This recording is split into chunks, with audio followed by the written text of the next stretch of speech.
Mine eyes have seen the glory of the coming of the Lord. He is trampling out the vintage where the grapes of wrath are stored. He hath loosed the fateful lightning of his terrible swift sword. His truth is marching on. Oh, glory, glory, hallelujah. Glory, glory, hallelujah. Glory, glory, hallelujah. His truth is marching on. I have seen him in the watchfires of 100 circling lamps. They have built him an altar in the evening's dews and dance. I can read his righteous sentence by the dim and flaring lamps. His day is marching on. Glory, glory, hallelujah. Glory, glory, hallelujah. Glory, glory, hallelujah. His day is marching on. He has sounded forth the trumpets that shall never be retreat. He is sifting out the hearts of men before the judgment seat. Oh, be swift, my soul, to answer him. Be jubilant, my feet. Our God is marching on. Glory, glory, hallelujah. Oh, glory, glory, hallelujah. Glory, glory, hallelujah. Our God is marching on. In the beauty of the lilies, Christ was born across the sea, with a glory in his bosom that transfigures you and me. As he died to make men holy, let us live to make men free, while God is marching on. Glory, glory, hallelujah. Glory, glory, hallelujah. Glory, glory, hallelujah. While God is marching on. He is coming like the glory of the morning on the wave. He is wisdom to the mighty, he is honor to the brave. So the world shall be his footstool, and the wrong shall be his slave. Our soul is marching on. Oh, glory, glory, hallelujah. Oh, glory, glory, hallelujah. Glory, glory, hallelujah. Since God is marching on. Before moving on to our stories, a little preamble is in order. At the start of English history in New England, Native American life was already scrambled. Disease had wiped out whole communities, but unevenly, which upset power balances. The French to the north and the Dutch to the west had already started trading, igniting an economic revolution. So when the Puritans landed at Plymouth Rock, the small group of Europeans in Massachusetts was way down the list of Indian problems. In fact, they represented an opportunity to gain an advantage over rival tribes. Soon after Massasoit announced his presence, Miles Standish was headed north to go murder some Indians challenging Massasoit's authority over the Wampanoag Confederacy. How the great sachems, especially the Mohegan leader Uncas, played the English, just as the English worked to ensure that the tribes didn't unite to overrun them, is a fascinating story of power politics. Just not this story. And a little geography to set the scene. Led by Massasoit, the Wampanoags controlled eastern Massachusetts. The Wampanoags were actually a confederacy of tribes, such as the Poconokeets, Patuxets, and Mashapees, but the distinction isn't important now. The Nausets occupied the Cape. It was their corn that the Pilgrims helped themselves to when they first landed at Provincetown. To the north were the Massachusetts and Nipmunks. Off the map, further north, was the Wabanaki Confederacy, and to the west the Iroquois. The southern coast of New England was crowded with the Niantics, east and west, Narragansetts, Mohegans, and Mawtuckets on Long Island. And dropped in the middle of all this was the most powerful and dangerous tribe, the Pequots. In 1634, Pequots and the Dutch traded murders. Fearing a loss of control of trade with the Europeans, the Pequots killed a group of Narragansetts on their way to a newly built Dutch trading house. The Dutch retaliated immediately, kidnapping their chief sachem Tatobin, and upon receiving ransom, returned his corpse.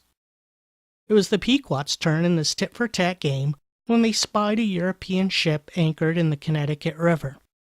They boarded the ship and killed the crew. Only the crew wasn't Dutch, they were English. The notorious John Stone and his associate captain Walter Norton, who, by the way, was the son of our rackmaster Thomas Norton and Alice Cranmer. Accounts of the attack on the ship differ. Governor Bradford wrote, "But Captain Norton defended himself a long time against them all in the cook-room, till by accident the gunpowder took fire, which for readiness he had set in an open thing before him, which did so burn and scald him and blind his eyes, as he could make no longer resistance, but was slain also by them, though they much commended his valor." At first the colonists were hardly bothered. Stone had just been kicked out of Massachusetts, accused of drunkenness and adultery. Governor Winthrop confided in his journal that he thought the adultery charge was unlikely to stick, as Stone was too drunk to complete the task. Stone had earlier stolen a small trading ship after some disturbance in Manhattan, and he tried to stab the Plymouth governor William Bradford. Given his connections in London, however, Stone was a protected man, so the Pequots did the Massachusetts magistrates a favor. But, being white and tribal, perhaps with a nod to precedents, Boston changed its mind and demanded that the Pequots turn over Stone and Norton's killers. Pequot envoys argued it was an honest mistake. English, Dutch, sorry, you all look alike. For over a year there wasn't any action until the English sent an expedition to Block Island to avenge the death of John Oldham. After burning and looting some abandoned villages, Endicott's forces landed at Saybrook and crossed over the Thames River to face the Pequot sachem Sassacus. After several hours of back and forth, Endicott gave up talking and started more burning and looting before abandoning southern Connecticut. Saybrook Fort's small garrison was screwed, too small to fight the Pequots and unable to tend to their plots outside of the Palisades. The Pequot attacked them off and on for half a year. After the natives burned Wethersfield, the English declared an offensive war against the Pequot.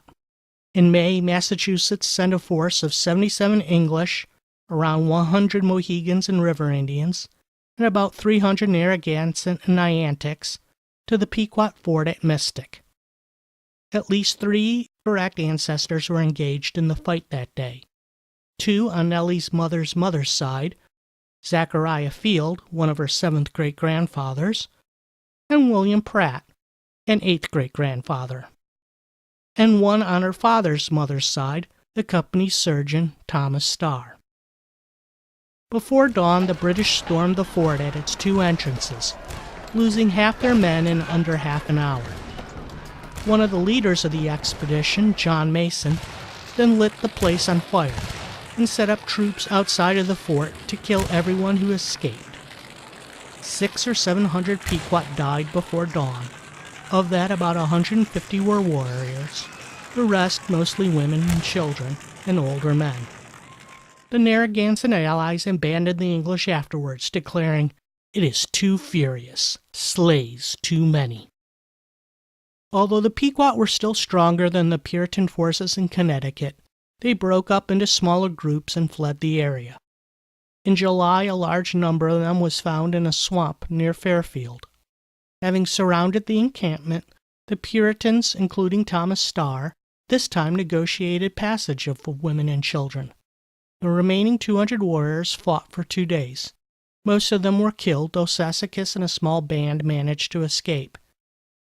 He was later slain by the Mohawks in New York, and the war was effectively over. The women and children were treated as spoils, some sold into slavery, others divided among the Puritans as servants. The Treaty of Hartford dispersed the rest among the Mohegan and Narragansett allies and eliminated Pequot identity for 300 years. Besides the three ancestors already named, John Bronson, whom we had already mentioned as part of the Hooker expedition to found Hartford, and Joseph Weld, whom we met earlier in the Hutchinson affair, also participated in the war, though we don't know specifically where. Weld's contributions to the fighting and subsequent negotiations were significant enough that he was awarded 278 acres in Roxbury. Generations later, that land was donated to Harvard University and became the Arnold Arboretum in Jamaica Plain, which stands today. With the Pequots out of the way, it was just a matter of time before rivalry between the Mohegan and Narragansett tribes broke into open conflict. While each tribe had vied for English favor, or at least neutrality, the Mohegan chief Uncas eventually was able to convince Connecticut to his side. That support was particularly valuable in 1645 when the Narragansetts, led by Pesicus, along with the Niantics, led by Ninigret, and some Long Island tribes, invaded Mohegan territory and surrounded them at Fort Shantok in eastern Connecticut. These attackers could have just waited out the Mohegans, but led by Lieutenant Leffingwell, a party from the United Colonies provisioned the Mohegans, thereby ending the siege. Jonathan Hatch, Nellie's seventh great-grandfather on her father's mother's side, was one of the 4 soldiers sent from Barnstable to help form the unit. 9 years later, another relative, John Bent, part of that messy part of the tree involving the Rices on Nellie's mother's side, was a member of the company sent to Dedham, Massachusetts.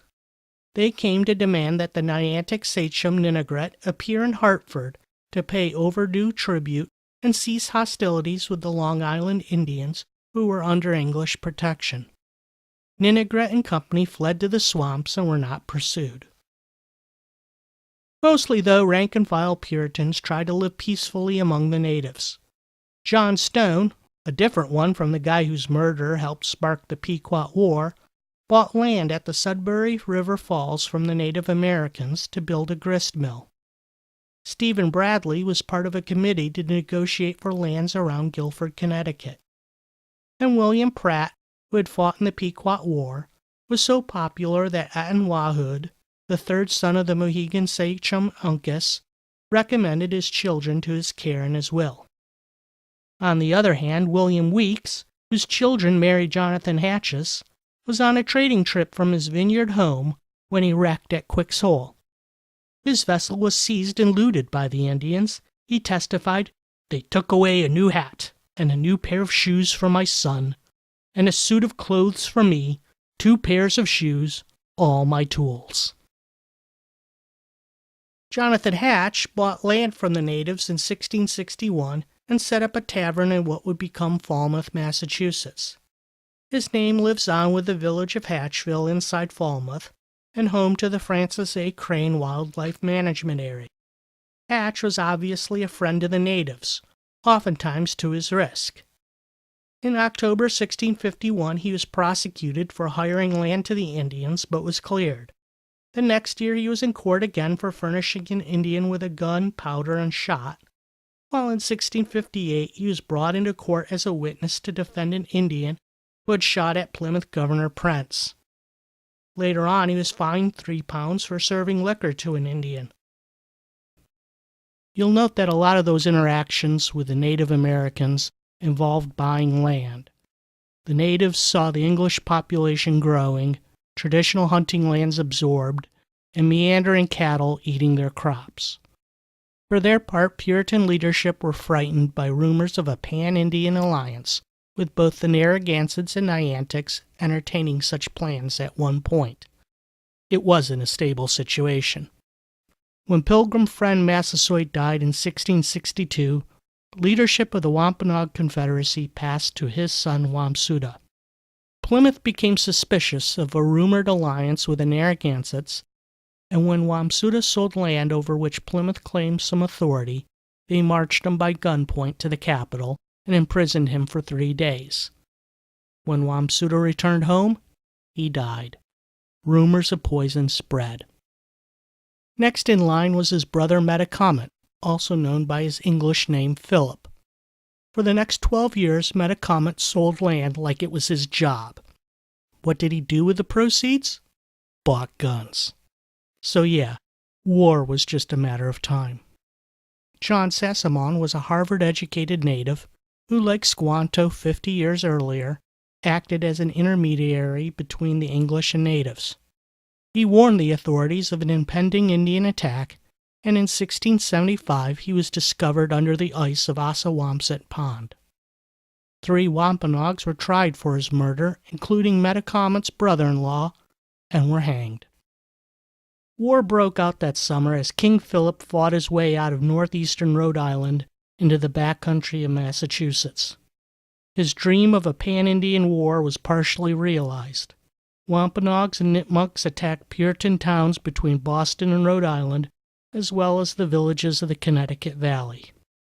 In her book on the war and its later recounting, Jill Lepore writes, quote, "Over the next 14 months, from June 1675, one English town after another was laid to waste. In July, Middleborough, Dartmouth, Plymouth, and Mendon were attacked. Brookfield in August. Springfield, Hatfield, and Northampton in October.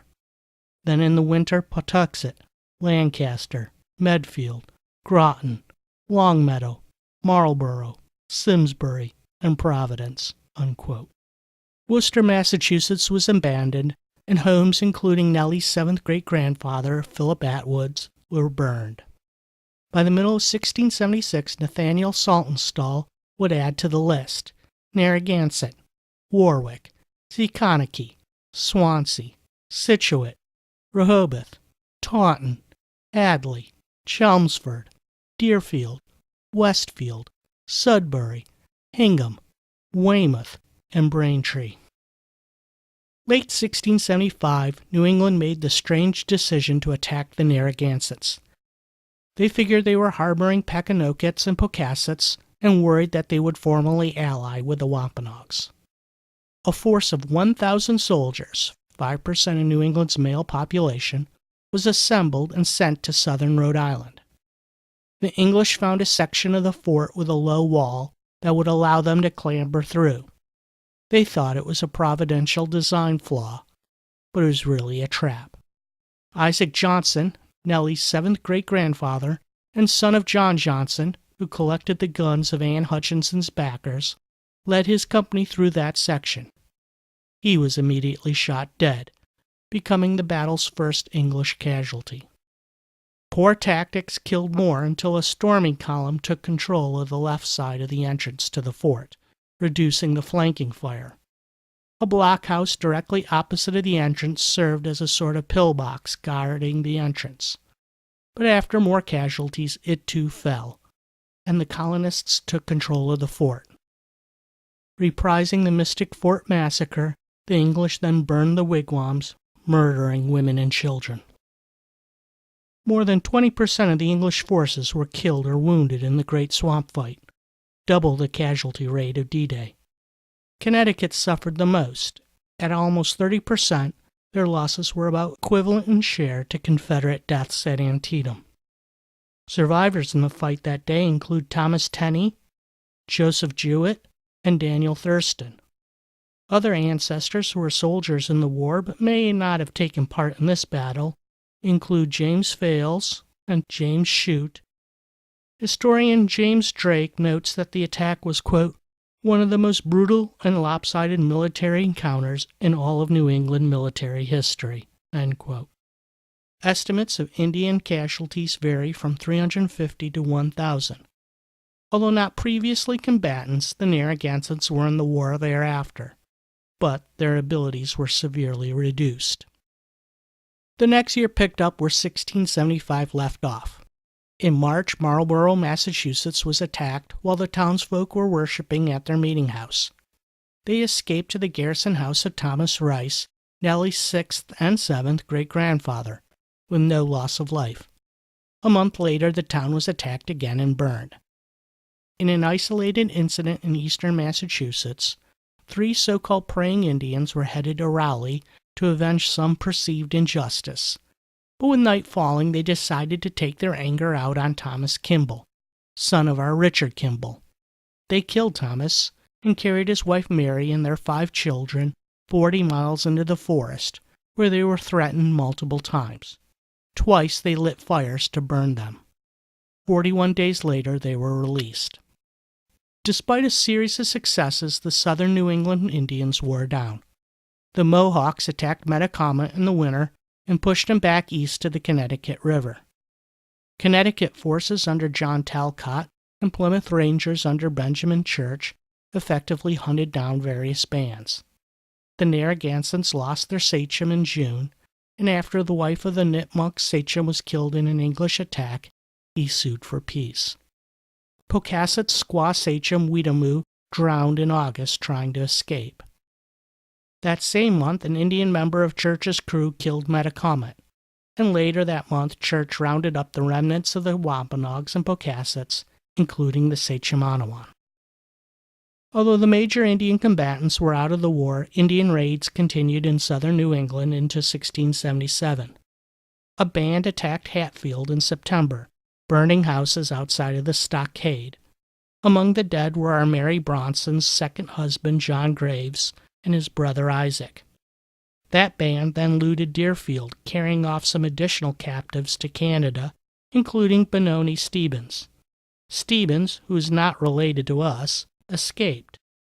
It wouldn't be his last Indian-related calamity. War in Maine also continued into 1677.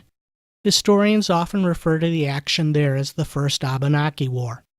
Fighting generally consisted of Abenaki raids on English towns and farms and feeble English counterattacks. The one substantial English victory was due to a creative ruse. Richard Waldron talked the Indians into staging a mock battle, and after they harmlessly discharged their arms in an initial volley, he and his meager force were able to capture 200 Indians suspected of participating in the war. He sent his prisoners to Boston to be either executed or sold into slavery. The other 200 or so Indians who were deemed innocent were released. This perfidy so angered the Abenakis that in King William's War, 13 years later, they attacked Dover, New Hampshire, captured the then elderly Waldron, and tortured him to death. In the last pitched battle of the First Abenaki War at Black Point, near Scarborough, Maine, roughly half of the 100 English soldiers were killed.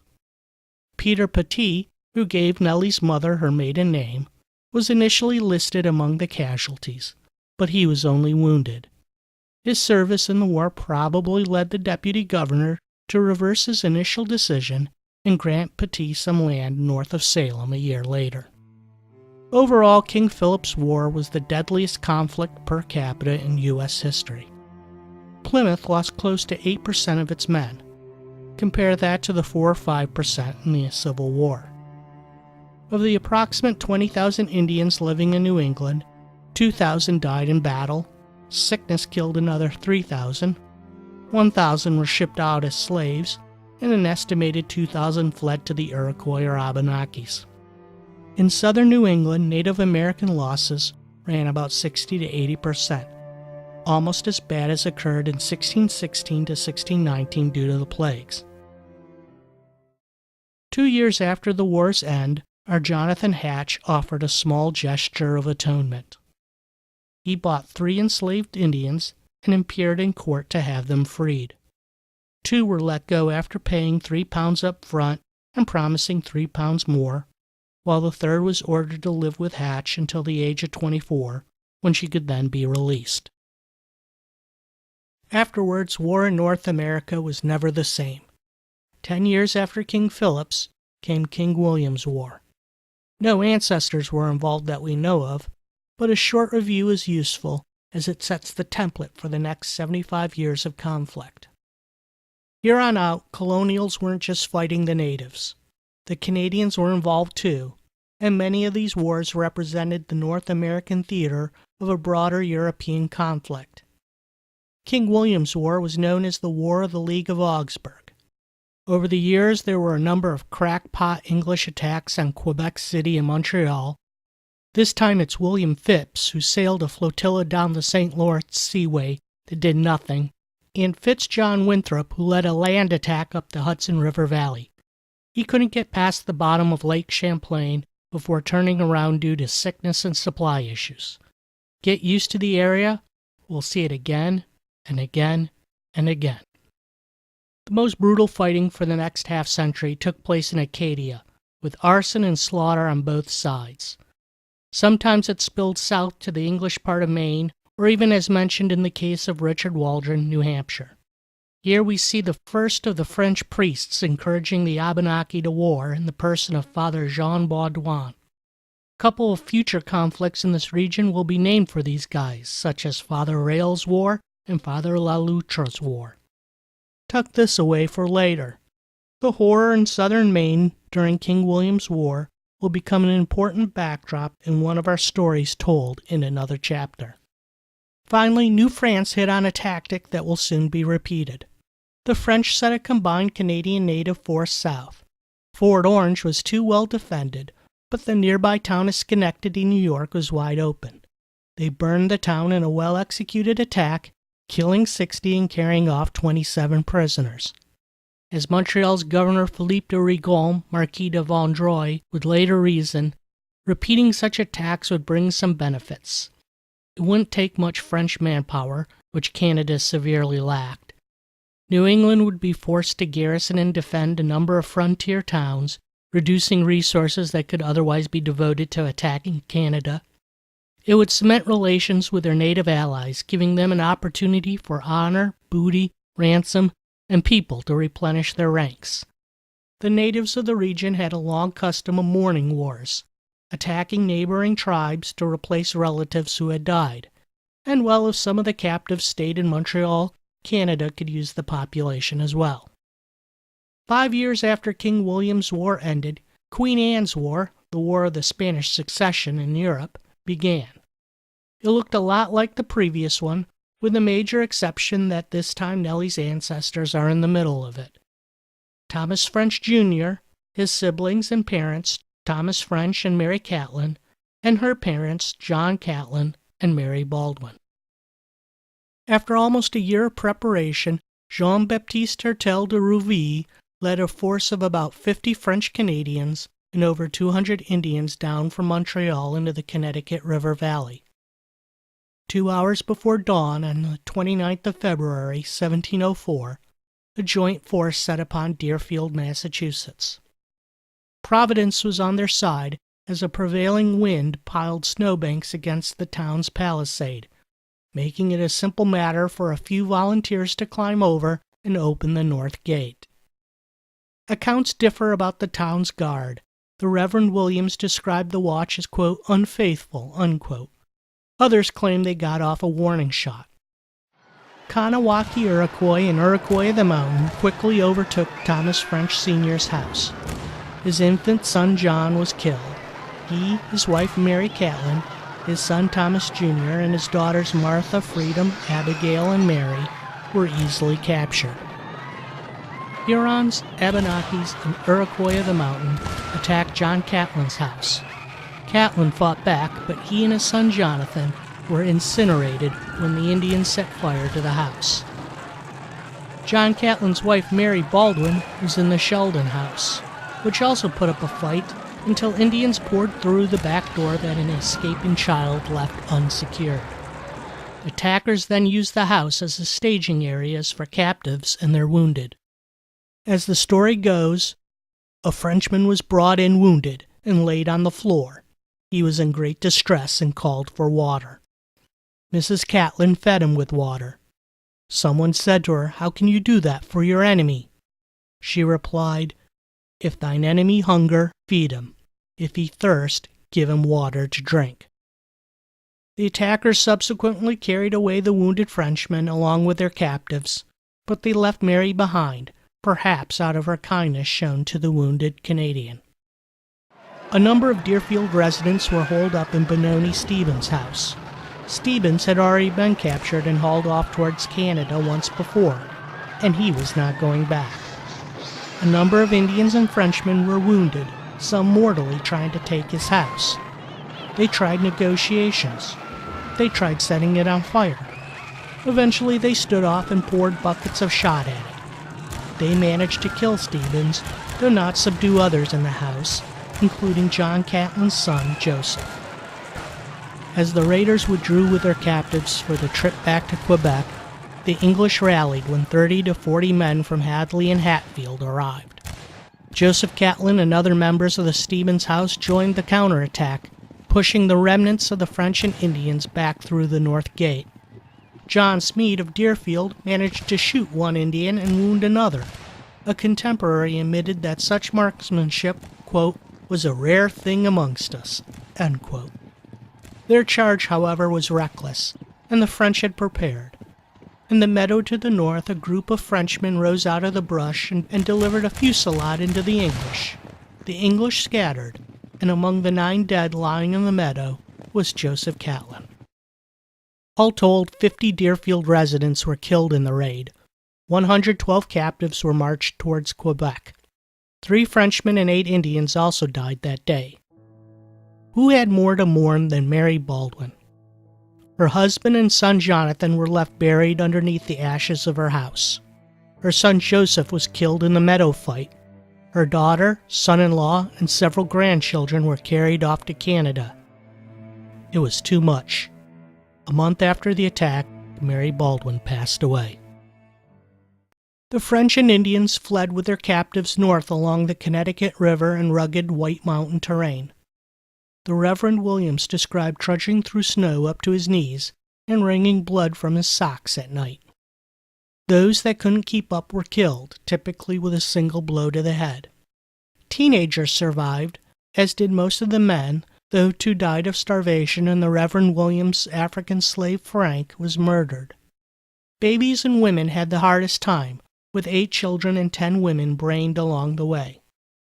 9 days out, along the White River, Mary Catlin couldn't go on any longer and was knocked on her head, dead. On arrival in Canada, the captive families were split up. Some children stayed with the European families while others went to the Indian camps. Adults generally stayed with the French Canadians who tried to convert them to Catholicism. Though the hope was that some of them would stay in Canada, most were destined to be ransomed. Thomas French Sr. was redeemed with a group of 44 captives in May 1706 as part of a prisoner exchange. An argument over the release of a French pirate meant that the group was delayed in Acadia until August, when they finally were allowed to sail to Boston. The elder French went on to marry Benoni Stevens' widow, Hannah Atkinson. Thomas Jr. and Mary also returned to New England, perhaps at the same time as their father. French's 3 youngest daughters, however, never returned to New England. Abigail, the youngest, was raised by the Kanawaki Mohawks. She disappears from history, but if the experience of the Reverend Williams' daughter Eunice is any indication, she was adopted into a family and raised like any other native. Martha and Freedom changed their names to Marguerite and Marie-Françoise respectively, converted to Catholicism, married Frenchmen, and raised large families. Their older sister Mary wrote a poem to them. Dear sister, Jesus does you call to walk on in his ways. I pray, make no delay at all, now in your youthful days. O turn to him who has you made while in your tender years, for as the withering grass we fade, which never more appears. They wrote back to their father that they would come home if it was not for the sake of their souls. Given the virulent anti-Catholicism of the Puritans, it's more than a bit ironic that Marguerite's grandson was Octave Plessis. Plessis became Bishop of Montreal and her first archbishop. He was instrumental in rallying the Quebecois to support the defense of Canada against American aggression in the War of 1812. In his last years, he was able to fend off bureaucratic plans in London to reorganize Canada, which probably would have ended French culture in Quebec. While Deerfield was by far the largest operation, it wasn't the only raid that year. In early August, Thomas Rice, Solomon Rice's grandfather, and his cousin Edmund, Anna Rice's father, were working the fields in Marlborough, Massachusetts. 8 to 10 Indians rushed down the hill. Edmund's 5-year-old Nahor, and this is a quote from an 1891 history of Marlborough, had his brains dashed out on a rock. End quote. 4 other Rice boys were captured and carried off to Canada. Thomas's 2 sons, Asher, age 10, and Andonesia, age 8, and Edmund's 2 sons, Silas, age 9, and Timothy, age 7.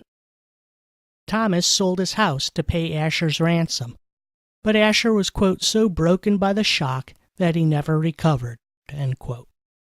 He married but lived as an eccentric in fear of Indians, and was an object of pity by the townsfolk of Spencer, Massachusetts.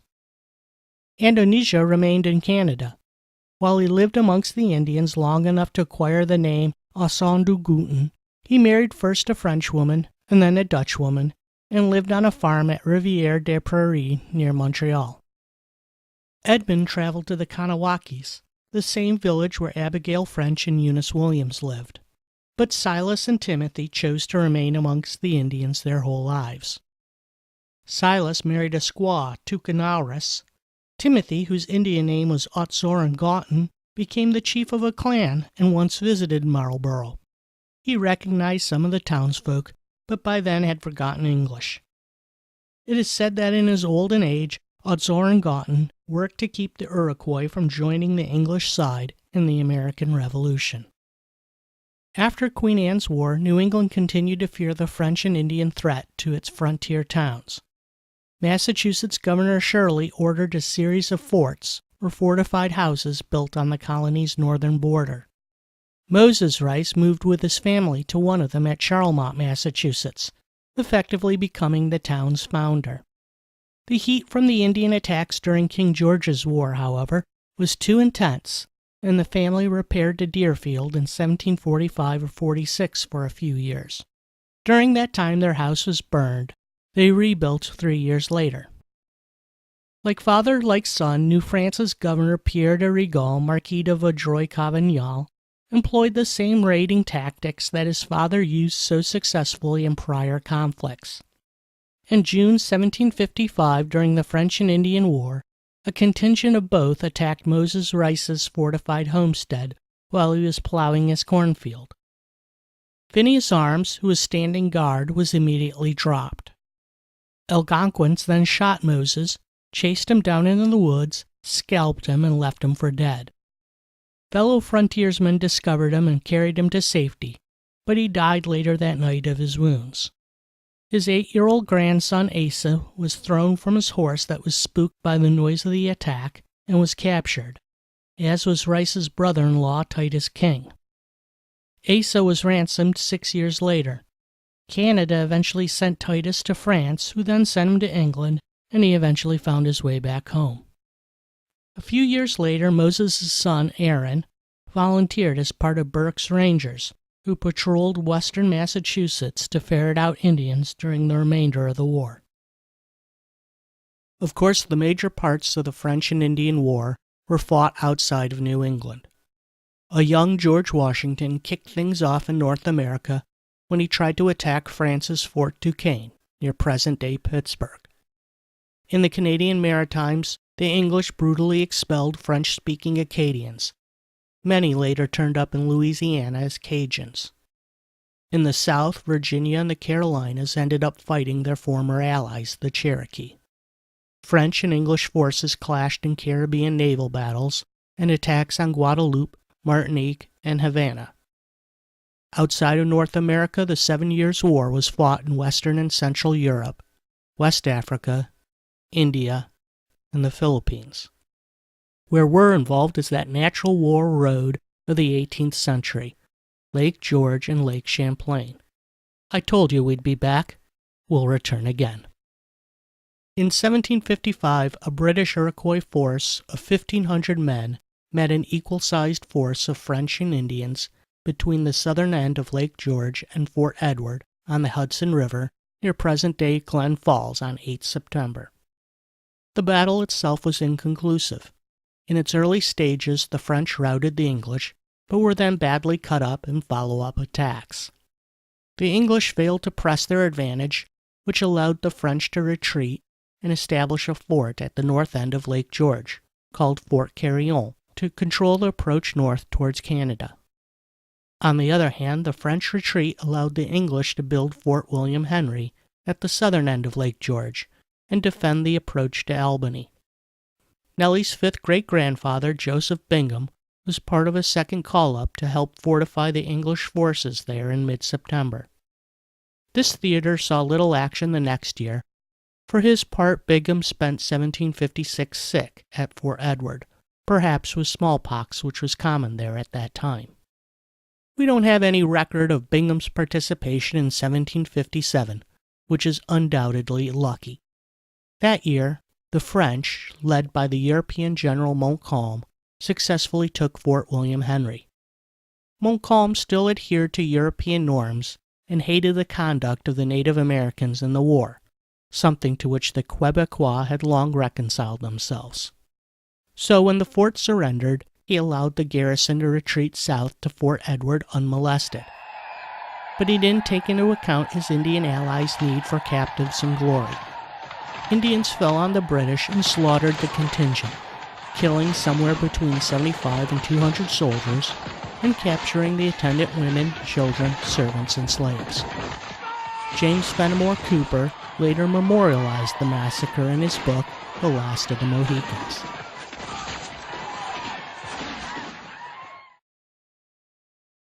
Bingham was back in the army in 1758, this time as second lieutenant. In London, Secretary of State William Pitt invigorated the war effort and introduced some competent leadership. The English saw important successes in the West and in Nova Scotia, but they failed spectacularly in their third objective of the year, Fort Carillon. A force of 3,600 French decisively beat back a 15,000 to 18,000 man British force, including Bingham's regiment.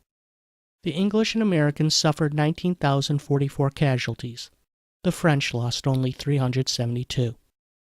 The next year, First Lieutenant Joseph Bingham was part of a force of 11,000 men to finally gain control of Lake Champlain. By this time, the French were in retreat and left only a garrison of 400 men with instructions to delay the English advance and then blow up the fort. They managed to destroy its magazine, but most of Fort Carillon was left intact. The English renamed it Ticonderoga. Its capture in June, as well as the abandonment and destruction of Fort St. Frederick, opened the way for British control of Lake Champlain. Meanwhile, the English general James Wolfe was tasked with taking Quebec City. For the longest time, all he could do is shell the city and burn surrounding farms. Eventually, he hit on an audacious plan to float regiments to a point just upriver of the city that succeeded in part by luck or providence. As historian Fred Anderson writes, "Yet it is almost inconceivable that even those sophisticated officers could have predicted how tide and moonlight would coincide in the early hours of September 13 to make it possible for Wolfe's scheme to succeed.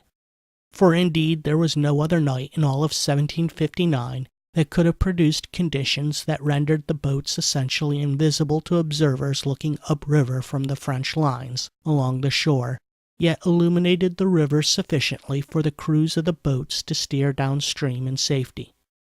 No other night when the ebb current could have moved at precisely the speed the British needed to deliver the boats to L'Anse-au-Foulon at 4 o'clock when moonlight streamed across the river from the southeast, allowing the steersman to pick out the cove and bring the boats to shore without mishap.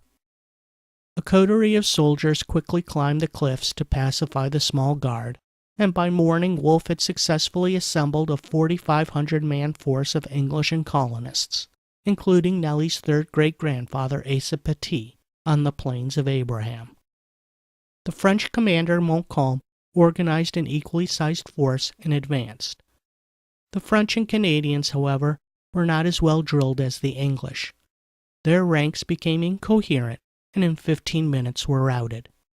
Quebec City fell, and both Montcalm and Wolfe died of their wounds from the battle.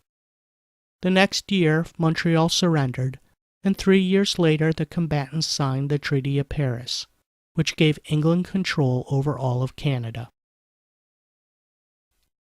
Historians draw straight lines from the French and Indian War to colonist dissatisfaction to the Declaration of Independence. William Pitt had promised the colonists that Britain would pay for the French and Indian War, and he made a number of policy adjustments that made them feel more like equal members of Team Britannia. After the war, however, King George demanded that the colonists help pay down Britain's significant debt, and nobody in England was interested in any power-sharing schemes. The Stamp Act of 1765 is identified as igniting the tax revolts, but there were earlier protests, so let's back up a bit. In 1684, Charles II revoked Massachusetts' charter and merged New England, New York, and New Jersey into one dominion. Charles died before his choice of governor was approved, but James II settled on Edmund Andros, who arrived on the Rose in December of that year. Andros quickly demonstrated his autocratic style. He replaced Puritan judges and officers, restricted town meetings to one per year, reorganized the courts requiring that the Superior Court meet only in Boston, and worked to defund the Congregational churches by forbidding town taxes to pay Puritan clergy salaries. At the same time, he imposed new taxes to support his own salary, one that exceeded the entire annual cost of the previous government. He imposed these taxes not only without an elected assembly, but at times without even the majority assent of his own Kangaroo Council. Several Essex towns grudgingly went along, but led by the Reverend John Wise, North Shore towns of Ipswich, Rowley, Salisbury, and Bradford refused. Wise argued that as Englishmen they carried their Magna Carta rights across the Atlantic. In September 1687, Andros arrested Wise and at least 11 town officials who had refused to collect the taxes. These included our John Dresser of Rowley and Constable Thomas French of Ipswich, the cousin of our Thomas French. Upon examination, one councilman lectured that they, quote, had no more privileges left than not to be sold as slave, end quote. Andros sarcastically asked whether they thought, quote, if Jack and Tom should tell the king which moneys he must have the use of, end quote. Andros' hand-picked jury bound them over for trial. After a week in prison, Wise, Dresser, French, and the others petitioned for relief, but were denied. About a month later, they were tried in Boston, fined, deprived of civic privileges, and released on bond. We don't know Dresser's sentence, but French was forced to pay £15 in fines, which is a little over $3,400 in 2018 dollars, and post a whopping £500 bond for good behavior for 1 year. 2 years later, the colonists learned that King James II was turned out with William and Mary's Glorious Revolution. Boston revolted and seized Andros and other Dominion officials. Evidence was collected, including depositions and statements from Wise and French. Boston sent Andros packing, though on arrival the English government refused to prosecute him. To this day, Ipswich celebrates its role in the protest. Its town seal proclaims it the birthplace of American independence, 1687, and the town's post office displays a New Deal mural commemorating the town meetings where it was decided to take a stand. In his diaries, John Adams compared the Andros taxes to the Stamp Act, drawing his own line between the Ipswich protest and the American Revolution. Of course, the Stamp Act was just the first indignity Britain imposed on the colony. Protests brought sterner measures brought more protests. The British became an occupying force, and the colonists set up their clandestine communications system in case England moved militarily. In April 1775, they did just that, when they sent soldiers west out of Boston to capture an American stash of weapons. 2 ancestors answered the Lexington alarm. Daniel Norton, out of Connecticut, joined and served for a week. Asa Petit, who had been a captain in the previous war, was floating lumber down the Merrimack River when he got word and left his raft at Pawtucket Falls. He was about a week too late for the action at Lexington and Concord, but joined for 24 days as a private, mustering out a month before his New Hampshire regiment fought at Bunker Hill. Very early in the war, an accidental combination of forces under Ethan Allen and Benedict Arnold captured Fort Ticonderoga. Its guns ended up a year later in Dorchester Heights to force the British out of Boston, but also Ticonderoga served as a jumping-off point for a planned invasion of Quebec. Asa Petit joined Timothy Beadle's New Hampshire Regiment of Rangers. He was there when Fort Chambly on the Richelieu River fell in October, and importantly Fort St. Jean in early November. He shifted west to La Prairie, Quebec, as part of the bloodless capture of Montreal, and then was at the naval skirmish at Sorel, capturing ships and cargo escaping the city. Petit mustered out in mid-December, avoiding the disastrous attempt to take Quebec City in a snowstorm New Year's Eve. As lucky a miss that was, next year was worse for his mates. Beadle's regiment, Sans Beadle, was sent west to break up a garrison of British and Iroquois warriors. At the Battle of the Cedars, Isaac Butterfield surrendered the entire regiment. They were eventually exchanged for British soldiers captured at Fort St. John.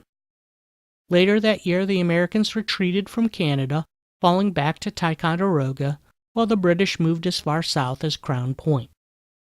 The next year saw a more concerted British offensive in upstate New York. The British General Burgoyne led a force down from Quebec, and they retook Fort Ticonderoga in July 1777. In response, John Rice joined Captain Samuel Taylor's company that marched out of Charlemont, Massachusetts, to reinforce the U.S. Northern Army. He was discharged a month later. Despite the success at Ticonderoga, the English force in upstate New York bogged down. Hurting for provisions, Burgoyne sent a force of 700 men to raid for supplies. Instead, his men ran into about twice as many Americans northwest of Bennington. Including reinforcements that were badly cut up, the British lost about 1,000 men. I mention this because there's an account that our Asa Petit was severely wounded there and forced out of the war. We don't see any references elsewhere to his participation or injuries, so perhaps this Petit was his son who had fought with him earlier, or perhaps a cousin. Regardless, the Bennington loss made it harder for the British Army to sustain itself, and eventually Horatio Gates and Benedict Arnold forced Burgoyne to surrender at Saratoga in 1777. That victory was crucial in attracting the French to the American side. That support was critical in winning the war. Burgoyne was defeated at Saratoga, New York, in part because there were insufficient reserves in place to draw off some of Gates's men. In fact, the original plan called for the British General Howe to march north up the Hudson River from New York City. But had Howe just been around, he could have sent a detachment or two to relieve pressure on Burgoyne. Instead, Howe had shifted his army by sea to the top of the Chesapeake to attack Philadelphia. Howe's Philadelphia campaign was generally successful, but he never won a knockout victory. George Washington's troops were beaten at the Battle of Brandywine and at the Battle of Germantown in the fall of 1777. Washington was able to fend off Howe at White Marsh before retiring for the winter at Valley Forge. During the winter, Howe was replaced by Sir Henry Clinton, and in the summer of 1778, Washington and Clinton fought one more battle in the theater at Monmouth Courthouse in New Jersey. At some unknown point during these campaigns, Ephraim Page, Nellie's third great-grandfather, served in the Connecticut 4th Regiment under Colonel John Durkee. We know that Durkee and his regiment fought in all of these mid-Atlantic battles. Durkee was actually injured at Monmouth. Military historians call Monmouth a tactical draw. More broadly, however, it was a victory for the U.S. as it demonstrated that their Valley Forge training meant they could stand up to the strongest army in the world. It could have been a disaster. London viewed Clinton's Philadelphia position untenable and ordered him to shift to New York. Fearing the French Navy, Clinton chose an overland route through New Jersey. Coming out of Valley Forge, Washington put his army on a collision course, as the English train on the move was vulnerable. In late June, Washington decided to attack Clinton at Monmouth. Charles Lee was chosen to lead the advance force of 5,000 men, including the Connecticut 4th, to attack Clinton's rear. But Lee didn't formulate a battle plan in advance. He sort of winged an attack on a group of about 2,000 British rearguard soldiers, but his generals appeared to do their own thing. Confusion reigned. Movements were misinterpreted as an ordered pullback, which then became a general, unorganized retreat. Clinton had turned the tables on the colonists and saw a chance to destroy a good part of the Continental Army, who was now on the run. He pushed his finest soldiers forward, crying out, "Charge, grenadiers, charge! Never heed forming!" Washington, who had rode up to see why he wasn't hearing a full-on battle, ran into the fleeing soldiers and was furious. He took enough time for a swear-filled tirade that one self-styled curse expert said lasted, quote, "till the leaves shook on the trees, charming, delightful," end quote. But Washington had only 15 minutes to organize a defense. He had Lee set up an initial line at a hedgerow fence out of the remnants of his initial force, including the Connecticut 4th, with orders to hold the line as long as possible. The Americans at the hedgerow had learned their lessons at Valley Forge well, and calmly loosed their volleys on command. At first they stopped the advance with each side trading shots at a mere 20 yards. Even the notoriously inaccurate smoothbore muskets could find their marks at such a short distance. Besides fighting each other, each side was also fighting the weather. At the time of the battle, at high noon, it was 96 degrees. Having already marched miles, heat exhaustion was setting in. Soon, however, the British light dragoons broke through the line at the fence, and there was nothing to do but retreat, which they did in good order. Every man and cannon managed to make it across the bridge over Spotswood Middle Brook and move to the back lines. Their day was done. But they did their job. They bought enough time for Washington to set up his defense behind the West Ravine, and importantly, it gave time for General Greene to move 4 cannons onto Combs Hill. That enfilading fire, coupled with Washington's artillery, drove the British back behind the Middle Ravine, and the rest of the day devolved into the biggest artillery duel of the war. It was at this time, when her husband was felled, Molly Pitcher took up his duties to keep the cannons firing. That night Clinton slipped away, resuming his march to Sandy Hook and then on to New York City. Monmouth was the last battle in the North as attention shifted south, where eventually the Revolutionary War was won at Yorktown 3 years later. If you thought we were done with the Lake Champlain area, however, you are mistaken. The United States took one more shot at Canada in the War of 1812.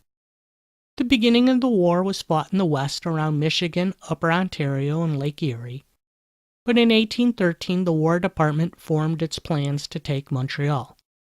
It's doubtful that the Americans were adequately prepared or supplied for the extended operations needed to succeed, but it never got that far. First at the Battle of Chateauguay, and then more decisively at the Battle of Chrysler's Farm, larger American forces were defeated by the British and Canadians. The Americans retreated to winter quarters at French Mills, now Fort Covington, New York, which was inadequately supplied. Sickness was rampant, and on the 2nd of January, 1814, Nellie's second great-grandfather, Private Dumer Petit of the 2nd Regiment of Light Artillery, died. Petit's widow, Mary Davis, received a pension, eventually moved to Indiana, and lived into her 70s. The Petit military habit skipped the next generation, but that peace was shattered when South Carolina bombed Fort Sumter. Asa J. Petit's third son, and Nellie Hamp's grandfather, John D. Petit, enlisted at Flint in August 1861. By October, he was on the muster rolls of Company A of the Michigan 8th Infantry that was on its way to Annapolis, Maryland. The 8th was assigned to the 2nd Brigade Expeditionary Corps under General Thomas W. Sherman and sent south as part of the broader plan to blockade Confederate ports. Apparently, operational secrecy hadn't yet developed. The New York Times published details of the expedition shortly after the force left on steamships for the South Carolina coast. Early on, the expedition was quite successful. Just Navy guns were able to force the surrender of Forts Beauregard and Walker on Port Royal Sound near Hilton Head. The next day, Union forces occupied Beaufort. Petit's company spent the first 3 months of 1862 there before they were shifted south as part of the effort to take Fort Pulaski on the Savannah River. Fort Pulaski was well guarded by swamps and thought to be impenetrable by bombardment. Standing on the parapets and pointing east, Robert E. Lee told the fort's commander, "Colonel, they will make it pretty warm for you here with shells, but they cannot breach your walls at that distance." But Sherman's chief engineer knew the test results of the Army's new rifled guns, and Sherman ordered batteries be set up on Tybee Island. For almost 2 months his army worked at night, communicating only by whispers and whistles. At times it took 250 men harnessed to massive wagons to move the guns. On April 10th everything was ready, and after the customary offer to the enemy to surrender, Battery Halleck, manned by the Michigan 8th, launched the initial shot. By the first night the fort's exterior was just scarred, but inside it was in shambles. It only took the better part of the next day before the fort surrendered. Savannah was effectively shut in. Sometimes history doesn't cooperate with the storyteller, and the plot peters out instead of reaching a dramatic climax. By June 1862, John D. fell ill, and by October he was lying in an Army hospital in Frederick, Maryland, where he spent the rest of the war with tuberculosis. He eventually recovered and raised a family, but he missed the rest of his regiment's adventures. We'll meet up again with the Michigan 8th. Its reintroduction to our story has to be more than a simple coincidence, but recounting that plot twist will have to wait until Part 4.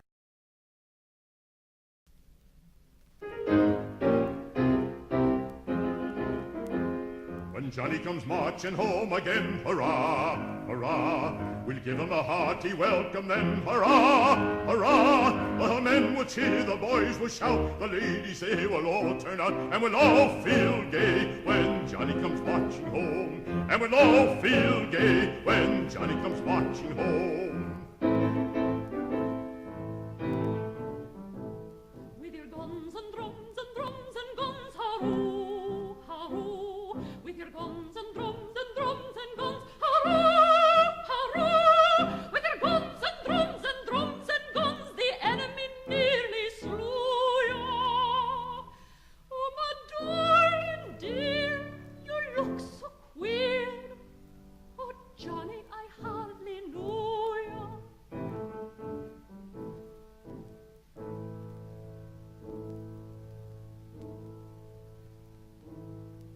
Where are your legs that used to run?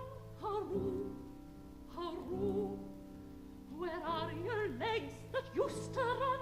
Hurroo, hurroo. Where are your legs that used to run when first you went to carry a gun? I fear your dancing days are done. Oh, Johnny, I hardly knew ya.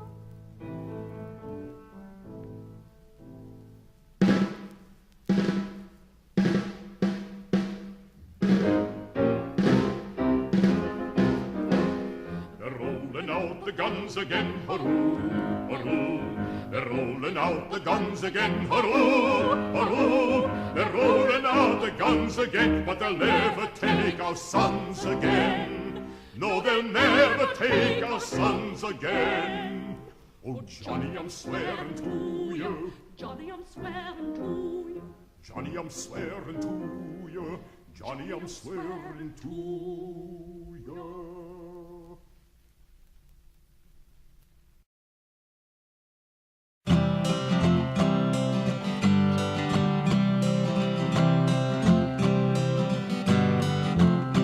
When the next great war comes, and comes as we know it must, and the government says it's time for every citizen to go and fight to the death, to fight for our liberty, fight for democracy, fight for freedom and peace. But it's not nation against nation, it's station against station, and where you will die is determined by where you were born.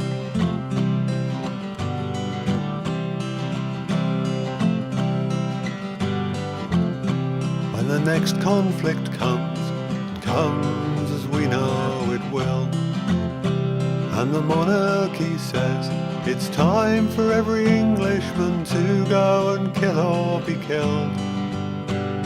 To die for your country, pro patria mori, to kill with honour and pride. But it's not nation against nation, it's station against station, and where you will die is determined by where you were born.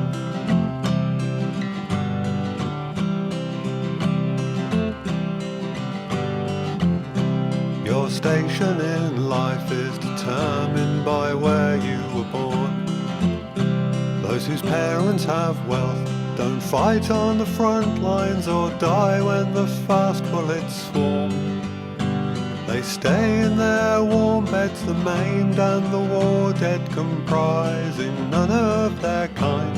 For it's not nation against nation, it's station against station, and where you will die is determined by where you were born.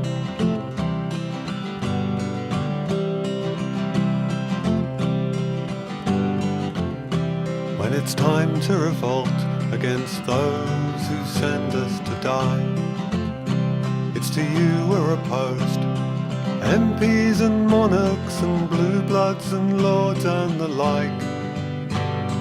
Those with power over us, wealthy and odious, rich, dishonest and cruel. For it's not nation against nation, it's station against station, and where you will die is determined by where you were born. Fuck social mobility, give me equality, peace, poets and love. For it's nation against nation, it's station against station, and where you will die is determined by where you were born.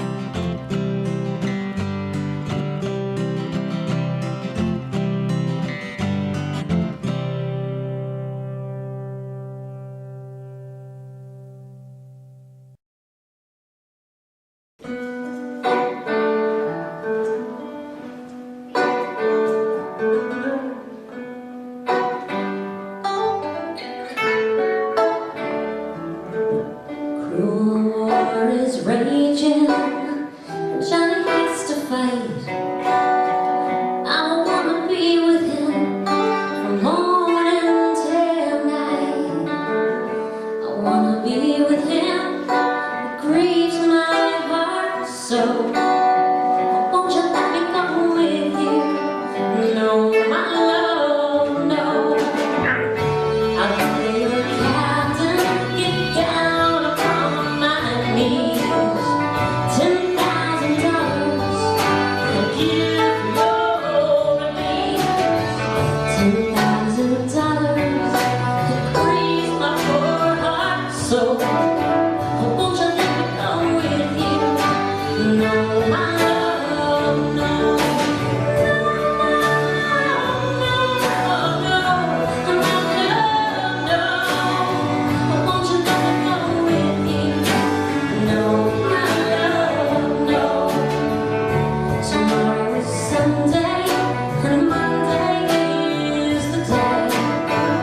Your captain calls for you, and you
back my hair, men's clothing I'll put on.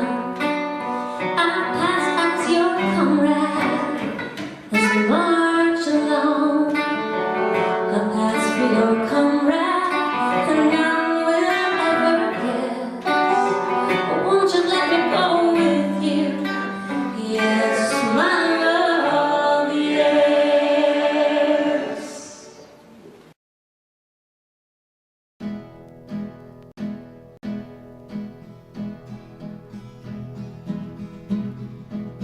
Gonna lay down my sword and shield down by the riverside, down by the riverside, down by the riverside. Gonna lay down my sword and shield down by the riverside. Study war no more.